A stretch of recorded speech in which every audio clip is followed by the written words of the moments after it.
మా ఫ్రెండ్ మా వారు ఉన్నారు, నా కొడుకుతో మా సమానం వాడు జగన్ ఎందుకు వారు కాబట్టి ఏది పట్టుసీమండి అబ్బా యాసీమైతే ఎవరా ఇవ్వాలా ప్రభుత్వం అనుకుంటే లేకపోతే రాదు అనుకుంటే దెబ్బలు పడవలేదు నాయన.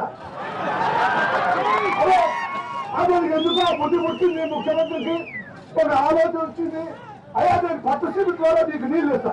ఆయన ఏమంటాడు 80 టీఎంసీ అనేది ఆయన అభిప్రాయం. ఒకవేళ 80 వస్తాయో 40 వస్తాయో 60 వస్తాయో ఎన్నో కంటే వచ్చింది నీ బాధ తీరుతుంది కదా. నువ్వు ఎందుకు ఉపయోగపడతావు? నువ్వు నేను వేయించి నేను ఉపయోగపెట్టా 15-20 సంవత్సరాల తర్వాత నేను వాళ్ళ రేజ్ చేయాల్సింది ఆయన సీట్ పోతారు, ఆయన ఎంజాయ్ పోతారు. నువ్వు వేయించే 2 రోజులు పక్షి వేయించే తర్వాత నువ్వు నేను అందరూ కలిసి చంద్రబాబు అయిపోయినా దుబ్బొచ్చి పోస్తావు. ఆ ఓపిక లేకపోతే